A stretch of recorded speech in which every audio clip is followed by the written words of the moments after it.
Now that you've seen Brady Man a little bit, how has he done, and do you think he's the punter moving forward? Yeah, I think Braden's done a good job being put in there. Obviously, it's always good when the offense is moving the ball, and he rarely has any opportunities in there. But he had that one punt, pinned him inside the 10, allowed our defense to play a long field. So Braden's done a really good job, and as a holder, he's done an outstanding job. I'm sure some people may or may not notice that second hold. He did a really good job just picking up and putting it down on a lower snap. But outside of that, I think he's been doing a pretty good job for us. What areas has Britain improved Covey as far as with the ball in his hands?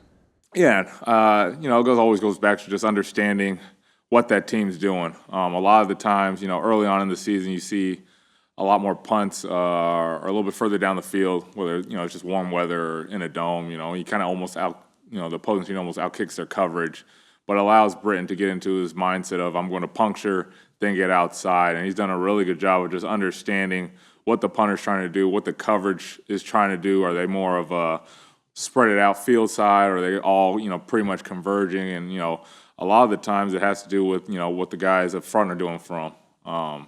On the outside with Job and Keeley, they've done a really good job of kind of neutralizing some gunners to give them an opportunity. You've seen Eli Ricks in there kind of taking almost a fullback approach, picking up any trash right there. So a lot of the time is predicated on what the other 10 guys are doing, and they've been doing a pretty good job the first 5 weeks of at least allowing Britain some opportunities to get some good yardage for us. He got more used to the speed of the NFL game because he was amazing at Utah, but there's a big difference in levels. Yeah, I think that goes for anybody, coming from college to the NFL. It's amped up a little bit more. You get guys that, run 4.3 on the outside, and they're also 6 foot, 200 pounds. So just getting used to the speed of the NFL. But I thought Braden's done a really good job of, getting better as a returner. The more opportunities you get, probably the better you're going to get, just like in anything else in life. You had mentioned Braden's experience at MetLife as a bonus when you brought him in. What is it about that stadium that makes punting in there unique? Yeah, just like any other stadium in the Northeast, you get some winds, you get some bad weather. It swirls a little bit in there. Fortunate enough, we do play the Giants in there, so we've been there a couple times. But it's just a very unique stadium that gives everybody issues, regardless of who's in there. Obviously the other team has to kick also. But, Braden being in there, he may have some other tidbits that, if anybody asks, Covey, Jake's been in there many a times. On how the weather affects the ball flight and everything, but for the most part, these guys are going to be prepared going in there. Going against a really good special teams unit in the New York Jets. Obviously, you see they got that returner Xavier Gibson, some specialists out there, Justin Hardy. Zerline's been kicking for a long time in this league.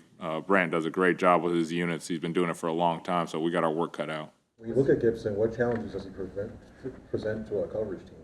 He had a touchdown earlier. Yeah, he's no one-trick pony. He could puncture it going north and south. He could get the edge as a returner, dual threat returner. He doesn't have any fear, which helps out a lot. He's not going to be fearful of trying to make a big play. So it's really going to be a full team effort in our coverage phases to get him to corral him and get him down in punt and kickoff coverage.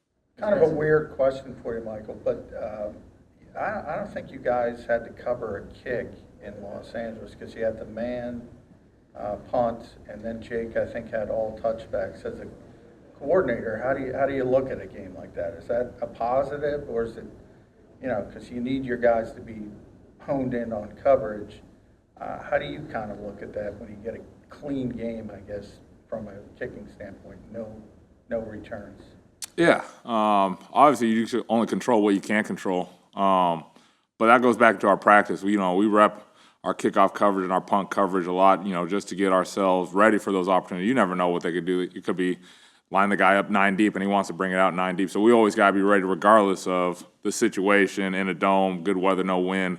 But it always, goes back down to what we do Wednesday, Thursday, and Friday to get us ready to go out and cover because, obviously you guys know here in the Northeast, the weather changes. Even, it's starting to feel nice and cool and crisp in the morning nowadays. So now, that ball may not have traveled as far as it did the first month of the season. So we always got to be ready for anything, return, to make sure our coverage responsibilities are honed in, and especially going against a returner like Xavier Gibson or whoever it may be. you're an NFL returner. You've got some juice to you. We've got to be ready to accept that challenge and help our defense with a long field. You spent 4 years with Saul. What's your background with him, relationship with him? Yeah, Saul, outstanding human being. Being around him in San Francisco, getting to know him, his family, his upbringing out of Dearborn and everything, all the passion and the details he has for football. But he's a great, wonderful human being. And I only, wish nothing but the best for him. But he's been doing a great job up there in New York, with all the circumstances that may present themselves. But Saul always is ready for anything. So it's always nice to see those guys that you have worked with in the past, to exchange pleasantries right before the game.